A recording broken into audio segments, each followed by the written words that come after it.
Fat Joe said that. Fat Joe's a Lean back. We've been leaning back for 20 years, man. Like, He said you crowned yourself the rat leader and you wrote the 48 laws of snitching. Yo, what's the event in hip hop that broke the camel's back? Pause.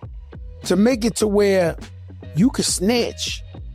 And if you make good music or something, you could still live out here in hip hop. Like, what was the straw that broke the camel's back in hip hop where we had a code and there is no code no more? There just isn't no code no more. And 6ix9ine sat down for an interview with the Dancer Project, and when they brought up Fat Joe's past comments about him, things got heated fast. 6ix9ine didn't hold back. He straight up exposed Fat Joe, and what he said turned out to be backed by real facts. But before we get into that, let's rewind a bit to understand the long history between these two. Fat Joe has been speaking on 6ix9ine for years, and not lightly either. From interviews a few years ago to as recent as last month, Joe's been calling him out and making strong statements every chance he gets. At one point, Fat Joe even said 6ix9ine was one of the biggest informants in hip-hop history, putting him in the same conversation as some infamous names from street culture. Whether that's fair or not, it shows how deep their tension runs. Now, Joe's frustration apparently came from a place of warning. He once claimed he tried to tell 6ix9ine to stay clear of the path that would lead him into trouble. But 6ix9ine didn't listen. And when everything went left, Fat Joe felt like his warning had come true. When you hit your 40s, you usually start craving peace and quiet, right? That's why it's surprising to see Fat Joe still taking shots instead of just letting things go. I get it. He was asked a direct question, but still, if peace is what you value, why keep bringing up another man's name? 6ix9ine even said he's not out here calling people names or disrespecting anyone, especially when the situation doesn't even involve him personally. According to him, Joe's issue seems unnecessary because he didn't tell on Joe, nor anyone Joe personally knows. The situation was between 6ix9ine and people who were already warned things might go bad, and they chose to keep him around anyway. But Fat Joe, man, he's been positioning himself like the gatekeeper of the culture lately, taking a strong anti-snitching stance like it's his personal mission. That's been his message for years now. And recently, he brought it all up again. Just about a month ago, Fat Joe said during a chat with Jadakiss that he spent a whole night thinking of a deep topic to discuss. What did he land on? The snitching epidemic in hip-hop. And according to Joe, he believes 6ix9ine started it. So once again, the cycle continues. And 6ix9ine wasn't about to stay silent this time. Here's the real question. What does any of this have to do with the music now? 6ix9ine's music days just don't hit like they used to. He had a moment where his songs were everywhere, no doubt about that. But lately, the tracks he's been dropping, they haven't been connecting the same way. Even the previews online don't grab people's attention like before. But again, what does that have to do with the streets? Most people who listen to hip-hop aren't even from that lifestyle. Let's be real. The majority of rap fans today, across all backgrounds, grew up outside of that environment. Even within the culture, more people were raised in normal neighborhoods than in the trenches. That's just facts. So if most listeners aren't living by street codes, why should those rules matter when it comes to enjoying music? You go to any major rap concert this year, whether it's Travis, Drake, or any top artist, and you'll see the crowd is super mixed. Most of them are just fans who love the vibe, not people living by those same codes. That's why a lot of people feel the constant talk about street loyalty in music doesn't make sense anymore. Fat Joe keeps saying 6ix9ine broke all the rules, but if the audience doesn't live by those rules anyway, why does it still matter so much? And here's where 6ix9ine flipped it perfectly. Instead of denying anything, he came straight with facts, pointing out how some rappers talk about honor and morals, but don't always live by what they preach. He basically showed how certain people can't call him out when their own record isn't spotless either. It was his way of saying, if we're gonna talk integrity, let's talk about everyone's actions, not just mine. Fat Joe's been repeating that no one should snitch. He's held that stance ever since the Nine Trey case, but 6ix9ine flipped the script. Instead of ducking, he went in hard. He called Joe out as the cap leader, a king of fakes and lies, daring him to back up all the talk. Joe claims loyalty, honor, and real street codes. But when push comes to shove, 6ix9ine says those are just words if your actions don't match. He's peeled back the layers to show how some of Joe's critics act totally different when no one's watching. And while Joe and Jadakiss debate who's at fault for the snitching wave, 6ix9ine keeps throwing shade on the hypocrisy. He's basically saying, if you're going to preach morals, live them, or don't pretend you're above the game. The turning point in this entire feud is the Nine Trey trial. 6ix9ine pled guilty, then testified, cooperating with the feds in exchange for a lighter sentence. That move is what launched him into snitch infamy. Suddenly, everything he says now is filtered through that lens. Joe says that move made 6ix9ine's position invalid, that snitching is the absolute worst move anyone could make in the culture. But 6ix9ine answers, yeah, I did what I did, and I own it. He refuses to be quiet when he's being judged by people who themselves haven't been perfect. That moment shifted everything. It gave Joe ammunition, it gave 6ix9ine a target, and it gave the public a reason to pick sides. Now, beyond the feud lies a bigger question. Does any of this really affect who has influence in rap today? 6ix9ine's early hits, Gummo, Kuda, Fefe, those were fire and shook the charts. But since coming out from prison and trying to reclaim relevance, people say he's lost that musical spark. Still, influence isn't just in streaming numbers. It's in what people talk about. The culture debates him. The industry watches. Even if his new releases don't hit like before, 6ix9ine has already cemented himself in hip-hop's lore. And that kind of status can't be ignored. Joe wants to keep gatekeeping moral codes. 6ix9ine wants to shake the pillars and expose the flaws. The battleground isn't just beats. It's narrative, respect, and legacy.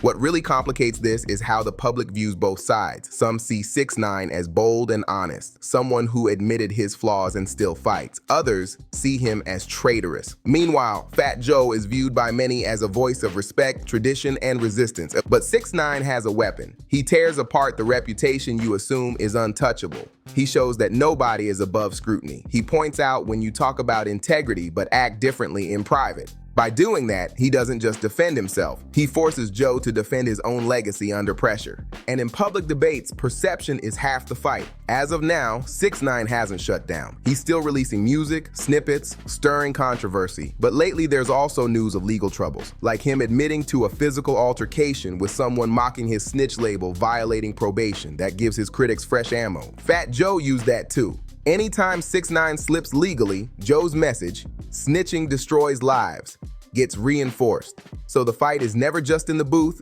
it bleeds into headlines, courtroom drama, public image. Each side has to play defense constantly. 6ix9ine doesn't just respond, he aims to redirect the narrative back on his terms. This feud isn't just rap beef, it's about legacy. Who gets to define the rules in hip-hop going forward? What counts as betrayal? What counts as growth? Fat Joe wants to be seen as unwavering, unbreakable, upholding tradition. 6ix9ine wants to be seen as fearless, unapologetic, someone who challenges the old guard. In 10 to 20 years, what will people say? That Joe was right all along? Or that 6ix9ine changed the way we talk about accountability and power in music? So here we are, a war of words, history, music, reputation, and legal fallout. 6ix9ine exposed flaws in Joe's arguments. Joe continues to double down. The audience watches, judges, picks sides. There's no clear winner yet. The rounds are ongoing, but one thing's for sure. This is more than just a feud. It's a culture tug of war, and whichever direction hip-hop leans next, this battle will color how future artists talk about loyalty, consequences, and speaking truth, or lies. The tension just escalated again. 6ix9ine called Fat Joe the cap leader, basically accusing him of lying more than anyone. He said Joe crowned himself king of falsehoods while others call 6ix9ine out for snitching. He even claimed that not even Jadakiss fully trusts Joe's stance. Joe's been making snitching the central theme of his attacks. But now 6ix9ine is saying Joe's real crime is hypocrisy. If you're going to live by high standards, you better be ready for people to check you everywhere. Of course, Joe's past statements and reactions are all under the microscope now. The more he criticizes 6ix9ine, the more 6ix9ine draws parallels between Joe's words and Joe's own record. So the question becomes, who has more slippage in their history, Joe or 6ix9ine? Because in a war of reputation, even small cracks get magnified. While their artistic feud rages, serious legal drama is entering the ring too. Fat Joe is facing a massive $20 million lawsuit by his former hype man, Terrence T.A. Dixon. The claims are wild. sexual misconduct, coerced labor, and even allegations involving minors. Joe strongly denies everything, calling the lawsuit lies and extortion. This raises more than just legal stakes. It threatens to damage Joe's moral authority in this feud. If people believe the claims, his anti-snitching and honor code messaging could look hollow. 6ix9ine doesn't have perfect legal standing either. He's been in and out of probation issues and has dealt with raids and investigations. But the spotlight intensifies when your adversary is also dealing with legal heat. So the battle isn't only verbal, it's judicial now. Every claim, counterclaim, past record, it all becomes usable ammunition.